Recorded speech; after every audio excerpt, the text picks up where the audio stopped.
할렐루야. 1월 21일 목요일 새벽 기도를 시작하도록 하겠습니다. 사도신경으로 우리의 신앙을 고백하시겠습니다. 나는 전능하신 아버지 하나님 천지의 창조주를 믿습니다.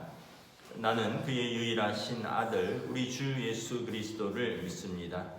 그는 성령으로 잉태되어 동정녀 마리아에게서 나시고 본디오 빌라도에게 고난을 받아 십자가에 못 박혀 죽으시고 장사된 지 사흘 만에 죽은 자 가운데서 다시 살아나셨으며 하늘에 오르시어 전능하신 아버지 하나님 우편에 앉아 계시다가 거기로부터 살아있는 자와 죽은 자를 심판하러 오십니다. 나는 성령을 믿으며 거룩한 공교회와 성도의 교제와 죄를 용서받는 것과 몸의 부활과 영생을 믿습니다. 아멘.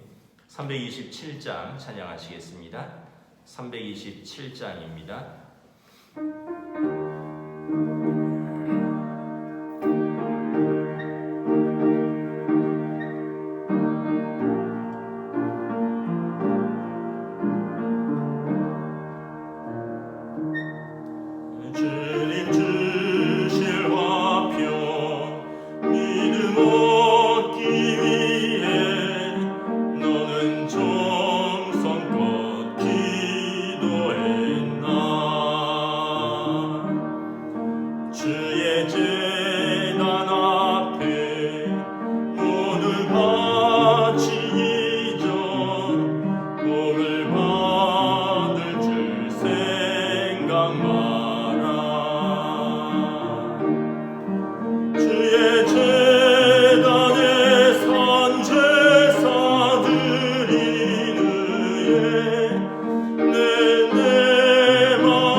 마태복음 5장 17절부터 26절까지 말씀입니다. 마태복음 5장 17절부터 26절까지 말씀입니다. 다 찾으신 줄 알고 저와 여러분들이 한 절씩 교도하도록 하겠습니다. 내가 율법이나 선지자를 폐하러 온 줄로 생각하지 말라. 폐하러 온 것이 아니요 완전하게 하려 함이라. 진실로 너희에게 이르노니 천지가 없어지기 전에는 율법의 1.1획도 결코 없어지지 아니하고 다 이루리라. 그러므로 누구든지 이 계명 중에 지극히 작은 것 하나라도 버리고 또 그같이 사람을 가르치는 자는 천국에서 지극히 작다 일컬음을 받을 것이요 누구든지 이를 행하며 가르치는 자는 천국에서 크다 일컬음을 받으리라. 내가 너희에게 이르노니 너희 의가 서기관과 바리새인보다 더 낫지 못하면 결코 천국에 들어가지 못하리라. 옛사람에게 말한 바 살인하지 말라. 누구든지 살인하면 심판을 받게 되리라 하였다는 것을 너희가 들었으나 나는 너희에게 이르노니 형제에게 노하는 자마다 심판을 받게 되고 형제를 대하여 나가라 하는 자는 공회에 잡혀가게 되고 미련한 놈이라 하는 자는 지옥불에 들어가게 되리라. 그러므로 예물을 제단에 드리려다가 거기서 내 형제에게 원망 들을 만한 일이 있는 것이 생각나거든 예물을 제단 앞에 두고 먼저 가서 형제와 화목하고 그 후에 와서 예물을 드리라. 너를 고발하는 자와 함께 길에 있을 때 급히 사화하라. 그 고발하는 자가 너를 재판관에게 내어주고 재판관이 옥리에게 내어주며 옥에 가둘까 염려하라. 진실로 내게 이르노니 내가 한 푼이라도 남김이 없이 다 갚기 전에는 결코 거기서 나오지 못하리라. 아멘. 할렐루야. 오늘도 새날이 밝았습니다. 하나님께서 은혜와 평강으로 함께 알려주시는 복된 날이 되시기를 축복합니다. 이제 사만사온이라고 또 한 주말까지는 따뜻하다고 합니다. 비 예보가 있으니 외출하실 분들은 오후에 비가 온다는 것도 염두에 두시기 바랍니다. 마태복음 5장부터 7장까지는 예수님께서 산 위에 오르사 가르치셨다 해서 산상수훈, 산상보훈이라고도 합니다. 특별히 이제 어제 팔복에서부터 시작되는 이 산상수훈, 산상보훈의 말씀은 천국 시민의 윤리와 또 삶들을 말씀하고 있죠. 17절부터 보시면 예수님이 이 율법이나 선지자, 구약 성경을 말합니다. 율법이나 선지자를 폐하러 오신 분이 아니라 예수님은 이 구약의 완성이다. 오히려 이것을 완전하게 하려 함이라 말씀을 하십니다. 18절에 보면 율법의 1.1획도 결코 없어지지 아니하리라. 1.1획은 히브리어는 우리는 점이 그냥 마침표 정도로만 쓰이는데 히브리어는 점 자체가 하나의 모음입니다. 모음. 그래서 획도 있고 점도 있고 뭐 미음자 같은 것도 있고 뭐 이런 여러 가지 자음 모음이 있는데 이 점이 명확하게 음가를 가지고 있습니다. 그래서 이 점을 하나 빼버리면 글자가 완성이 안 되는 거죠. 뭐 우리말에는 점이 예를 들어서 글자에 뭐 점이 예를 들어서 없죠. 우리나라는 옛날에는 있었죠. 나란 말씀이 뭐 이때 한글을 할 때 한자에 히읗 아래에 점을 하나 찍고 이렇게 쓰기도 했었습니다. 근데 지금은 이제 아라는 모음으로 바뀌었는데, 그러면 만약에 이 점이 없어져 버리면 이제 이상한 글자가 되는 거죠. 소리가 다르게 되는 것처럼 마찬가지로 히브리어가 그렇게 구성되어 있습니다. 점은 분명한 하나의 소리를 가지고 있는데 이 점을 하나 없애면 이것은 이제 하나님의 말씀의 변개가 되는 것입니다. 그러므로 19절에 지극히 계명 중에 작은 것 하나라도 버리어서는 안 된다는 거죠. 19절 20절은 이제 바리새인들과 서기관들을 염두에 두고 하신 말씀입니다. 그 사람들은 율법과 선지자, 구약 성경을 가르치는 사람들이고요. 또 백성들의 선생으로서 또 이 계명을 가르치는데 가르치는 데서만 끝난다는 거죠. 그리고 이 가르침에 온전한 순종과 행함이 없는 것을 지극히 예수님께서 지적하는 것입니다. 19절에 보면 누구든지 이 계명 중에 지극히 작은 것 하나라도 버리고 그같이 사람을 가르치는 자는 천국에서 그 지극히 작다 일컬음을 받을 것이요. 서기관들, 바리새인들은 아주 율법에 충실한 사람들이었고 또 이것을 가르치는 사람들이었는데 이것을 어떤 것은 빼고 어떤 것은 지키고 이런다는 거죠. 그러면 그들은 그 가르침을 가르치지만 하나님 보실 때는 지극히 작은 자다라는 것입니다. 그러나 누구든지 이를 행하며 가르치는 자는 이 가르침 이전에 그 가르침에 대한 순종 또 이 가르침에 대한 온전한 행함이 있다면 그 사람이 진짜 천국에서 큰 자다. 그래서 바리새인들의 이렇게 임의로 자기들의 의를 드러내기 위해서 시장바닥에서 큰 소리로 기도한다거나 기도 시간이 정해져 있거든요. 기도 시간이 정해져 있는데 그들이 기도 시간이 되면 시장에서 가다가 그냥 시장에서 멈추고 광장 한가운데서 시장에서 큰 소리로 기도한다는 거죠. 그러니까 그들은 기도의 시간을 지키는 것이죠. 그러나 사실 그들의 삶에는 진짜 기도의 삶은 없다는 것입니다.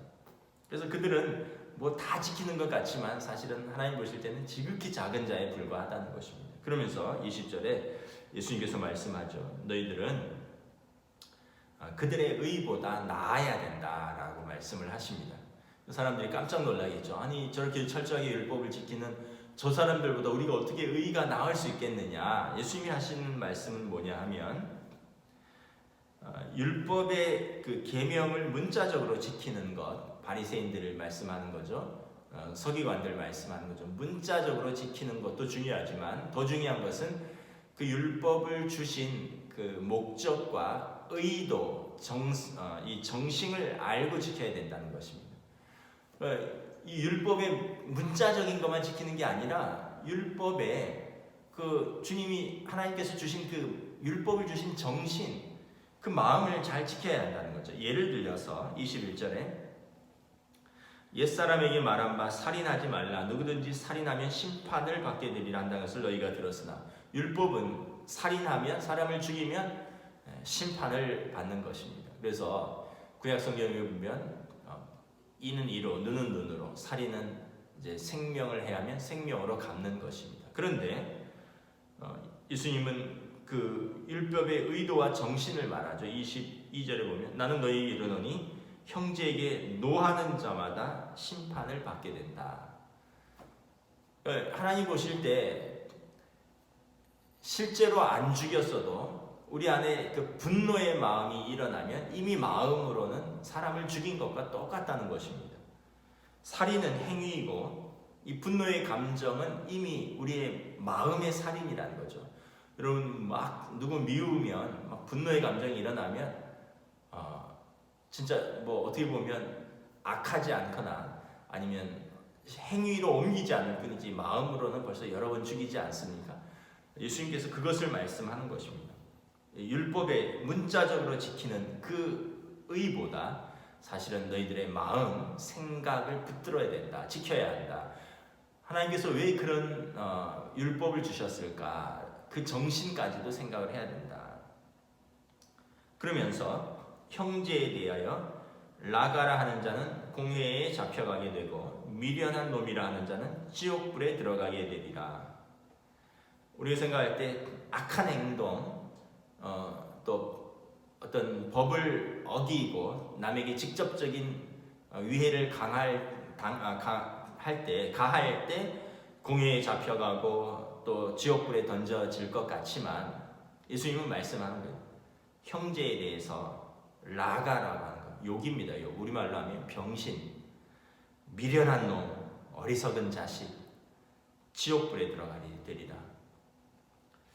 그러니까 여러분 형제에 대해서 악한 마음을 품고 거친 욕설을 하는 것, 입으로 죄짓지 말라는 것입니다. 마음으로 죄짓고 입으로 죄짓는 것에 대해서 하나님이 다 헤아리신다, 심판하신다라는 것입니다. 꼭 악한 행동만이 또 어떤 법을 어긴 것만이 하나님의 심판을 당하지 않고 그들의 마음, 그들의 입으로 하는 죄가 다 포함된다라는 것입니다. 저는 이 욕을 정말 싫어합니다. 청소년 때는 조금 하기도 했었는데 그 친구들 따라서 한 거지. 기본적으로 욕을 너무 싫어해요. 왜냐하면 저한테 욕하는 사람들을 제가 싫어하니까 저도 욕하는 것을 별로 좋아하지 않습니다. 그런데 좀 안타까운 것은 청소년들이 욕을 너무 입에 그냥 달고 산다는 거죠. 그러니까 어떤 청소년들은 어떤 조사에 보니까 욕인지도 모르고 한다는 거예요. 그게 욕인지도 모르는 성적인 비하의 의미를 담고 있거나 때로는 그것이 그 사람의 인격의 말살, 때로는 그 어떤 부모에 대한 모독까지 포함되어 있는데도 이제 그런 것을 다 쓰니까 친구들이 다 쓰니까 그냥 자기들도 습관적으로 하고 또 재미로 하는 것 같은데 사실은 거기에 보면 엄청난 어떤 인격의 모독 또 어떤 성적인 모독 이런 것들이 포함되어 있는 거죠. 근데 제가 더 이해가 안 가는 것은 어른들도 욕을 한다는 거예요. 어렸을 때 청소년 때는 인격이 완전히 형성되지 않고 또 친구들 또래들이 다 하니까 그냥 어울리고 휩쓸려서 한다 해도 어른이 되어서 가정을 이루어서 나이가 30이 넘어서 심지어는 50, 60, 70이 돼서도 욕을 하는 분들이 많아요. 또 욕을 입에 아주 찰지게 붙어서 하는 분들도 있고 또 심지어는 부모가 사랑하는 자식에게 욕을 막 하는 경우도 있습니다. 사실 저는 좀 이해가 안 가요. 왜 사랑하는 자녀에게 부모가 그렇게 심한 욕을 할까? 어떻게 나이가 들어서도 그 신앙생활을 하고 또 인격이 완전히 이제는 어린아이와 같이 아니한데도 불구하고 어떻게 그렇게 욕지거리를 해댈까? 저는 정말 이해가 안 갑니다. 성도들도 그렇습니다. 여러분 어떻게 한 입으로 하나님을 찬송하고 그 입으로 형제를 저주하고 욕을 할 수가 있느냐라는 거죠. 여러분 욕은 이런 것이 있어요. 내가 너보다 힘이 세다라는 것을 증명하는 것입니다. 또 너는 나한테 욕먹어도 싸다라는 그런 것이 전제되어 있습니다.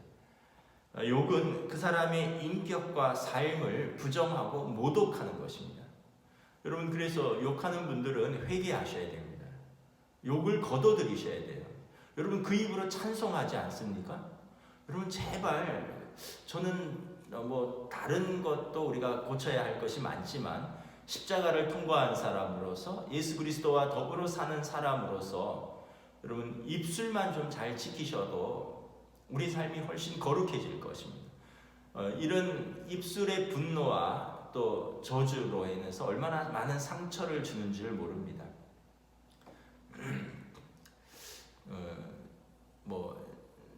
저희 가족은 1년에 이렇게 주로 가족들 생일 때 이렇게 모여서 이런저런 이야기를 합니다. 그래서 특별히 아빠한테 하고 싶은 말 있으면 해라, 엄마한테 하고 싶은 말 해라, 부모에게 하고 싶은 말이 있으면 해라, 그리고 나도 너희들한테 하고 싶은 말 있으면 하겠다, 이런 시간을 가져요. 어떤 예배 드릴 때만이 아니라 특별히 생일 때 좀 마음을 털어놓고 또 이렇게 축하도 하고 케이크도 먹고 이러면서 이제 서로에게 하고 싶은 말을 합니다. 제 생일이 1월 달에 있기 때문에 주로 이제 연초에 한 해의 어떤 바람들, 기대들, 소망들도 이야기하고 또 한 해 동안 섭섭했던 거 이런 거 털어놓기도 하고. 그런데 저희 아이들은 저희에게 욕을 들어본 적이 없습니다. 물론 이제 어렸을 때 제가 이놈 쉐키 이 정도는 한 적이 있는데 그것도 아이들이 하지 말라고 해서 이제 그런 욕도 그것도 욕이라고 아이들이 받아들이니까 하지 않습니다. 아이들이 언젠가 그런 이야기를 하더라고요. 아빠는 우리랑 친하고 싶으냐, 아니면 우리가 아빠를 조금 두려워하고 좀 거리를 두기를 원하느냐. 그래서 저는 아이들을 너무 좋아하거든요. 친하고 싶지. 당연히 아빠가 너희들하고 친하고 싶지. 그랬더니 그럼 아빠는 우리한테 화내지 마세요. 아빠가 화내면 우리가 아빠를 친하게 지낼 수 없다는 거예요. 그래서 자기들이 조금 잘못한 게 있어도 너무 화는 내지 말고 좀 쉽게 얘기하면 좀 살살 말해달라. 이게 이제 한 5, 6년 전입니다. 그래서 제가 그 이야기를 듣고 깨달은 바가 있습니다. 내가 아이들을 사랑하고 아이들하고 친하게 지내고 싶다면 아이들한테 화내지 말고 아이들한테 심한 말을 하지 말자. 어차피 아이들은 여러분 막 화내고 심한 말 한다고 해서 그들의 삶을 바꾸는 게 아닙니다. 사람이 언제 변화되느냐 하면 자기가 깨달을 때, 자기가 마음의 변화를 받고 깨달을 때 사람이 변화되는 것입니다. 부모한테 욕먹고 욕지거리 얻어 막 듣고 막 매맞고 이렇게 해서 아이들의 삶이 변하는 게 아니에요. 그러면 아이들은 숨어버립니다. 거짓말하고 밖에서 보이지 않는 곳에서 부모를 속입니다. 근데 여러분, 부모가 이제 좀 기다려주고 용납해주고 아이들이 변화할 때까지 끊임없이 사랑으로 또 믿음으로, 사실 부모가 삶으로 모범을 보여야지 입으로 막 쏟아붓는다고 해서 절대 변하지 않습니다. 진리입니다, 여러분. 마음의 상처만 가득 받는 것입니다. 23절에 보시면, 그래서 여러분 예배가 중요하지만 예배보다 더 중요한 것이 뭐냐?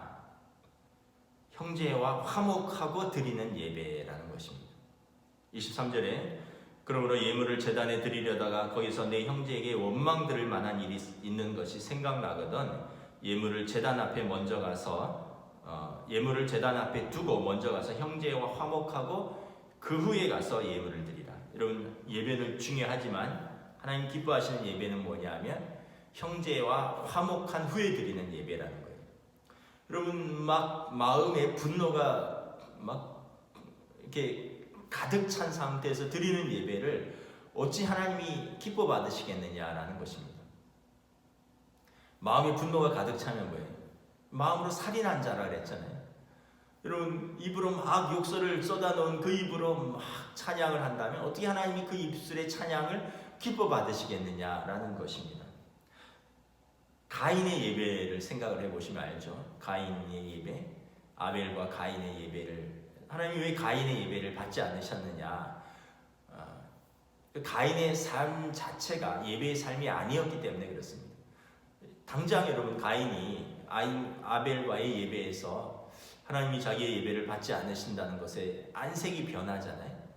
안색이 변한다는 것은 분노의 마음을 품었다는 것입니다. 그 마음으로 드린 예배를 하나님이 더더욱 못 받는 거죠. 그러니까 그 마음이 어떻게 되는가?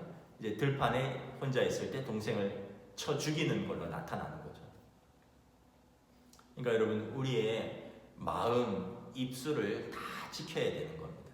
내가 꼭 누구를 때리고 누구를 죽이고 이래서가 죄가 아니라 마음으로 다 때린 겁니다. 입술로 다 때린 겁니다. 마음으로 이미 죽인 것입니다. 입술로 죽인 것입니다. 그래서 25절부터 26절에 보면 길 가다가라도 누굴 만났을 때 그 사람에게 죄 지은 것이 생각나면 용서를 구하라는 거예요. 그 사람이 용서가 있은 이후에 그때 여러분 하나님께서 우리에게 은혜를 베푸신다. 사람에게도 용서받지 못하면서 어찌 하나님의 용서를 받으려고 하느냐. 25절 26절의 말씀입니다. 그래서 여러분, 용서와 화해가 없으면 결코 천국을 누릴 수 없는 겁니다. 그래서 여러분, 식구들 사이에 잘못한 것이 생각나면 언제든지 잘못했다라고 용서를 구하십시오. 제가 아까 그 생일날 가족들하고 이런저런 얘기를 해서 아이들이 부모들에게 섭섭한 거 이야기하면 저희는 잘못했다라고 인정을 합니다. 그리고 또 다짐을 합니다. 다음에는 아빠 엄마도 조심할게. 그런 것은 고칠게. 그리고 아빠 엄마도 아이들한테 하고 싶은 말 하고 그들도 고쳤으면 바라고 하는 것들을 이야기합니다. 여러분 부모가 고치겠다고 하는데 부모가 잘못했다고 하는데 아이들이 싫어요. 우리는 안 고치겠어요. 아빠나 고치세요. 그러길까요? 여러분 그 유교적 가부장적인 권위를 내려놔야 됩니다. 부부 유별 이런 것 남자와 여자는 다르고 아빠와 엄마는 다르고 부모와 자식은 다르고 그게 아니라 여러분 다 화목하고 친해야 됩니다. 부부간에 여러분 서로 존중해야 되고요. 부모 자식 간에 존중하고 사랑하십시오. 여러분 다른 거는 오늘 여러 가지를 말씀드렸지만 하나만 기억하십시오. 욕이라도 하지 말자. 욕만 안 해도 여러분의 입술은 우리는 훨씬 거룩해질 것입니다. 욕이 있다는 것은 이미 마음이 여러분 욕으로 차 있다는 겁니다. 내 마음에 쌓은 것을 입으로 낸다라는 것입니다. 올 한 해 여러분 여러 가지 새해의 결심을 하겠지만 혹시 욕하시는 분이 있다면 욕만이라도 올 한 해는 끊으시길. 술 담배 끊는 것보다 더 중요한 게 저는 욕을 끊는 것이라고 생각합니다. 기도하겠습니다. 하나님 은혜를 감사합니다. 오늘 예수님께서 천국 백성의 윤리에 대해서 말씀을 하십니다. 팔복에 대해서 세상이 원하는 복과 또 천국 시민이 누리는 복은 다르다라고 말씀하셨고 또 바리새인들과 서기관들의 의, 율법의 그 문자적인 의를 주장하는 그것보다 그 율법을 주신 하나님의 마음, 하나님의 정신, 그래서 우리의 입술로 우리의 마음으로 죄짓지 않고 서로 용서하고 화해하는 그러한 삶, 그러한 예배, 이것이 천국 백성의 삶이요 하나님이 기뻐하시는 예배요 마땅한 성도의 윤리요 삶이다라고 말씀을 하고 있습니다. 특별히 입술로 짓는 죄에 대해서, 마음으로 짓는 죄에서 예수님께서 엄격하게 말씀하고 있습니다. 마음으로 분노한 자는 이미 살인한 것과 같고 형제에게 병신이라고 하고 미련한 자식이라고 하는 것, 심판에 처하게 되고 공회에 잡혀갈 것이다. 우리가 다시 한번 우리가 하나님께서 주신 인격을 우리 입술로 모독하고 부정하고 또 우리가 죄짓지 아니하도록 하나님 앞에서 우리 마음과 입술을 지켜가는 또 한 해가 될 수 있도록 주여 인도하여 주시옵소서. 감사를 드리오며 우리 주 예수 그리스도 이름으로 기도드리옵나이다. 아멘. 하늘에 계신 우리 아버지, 아버지의 이름을 거룩하게 하시며 아버지의 나라가 오게 하시며 아버지의 뜻이 하늘에서와 같이 땅에서도 이루어지게 하소서. 오늘 우리에게 일용할 양식을 주시고 우리가 우리에게 잘못한 사람을 용서하여 준 것 같이 우리 죄를 용서하여 주시고 우리를 시험에 빠지지 않게 하시고 악에서 구하소서. 나라와 권능과 영광이 영원히 아버지의 것입니다. 아멘.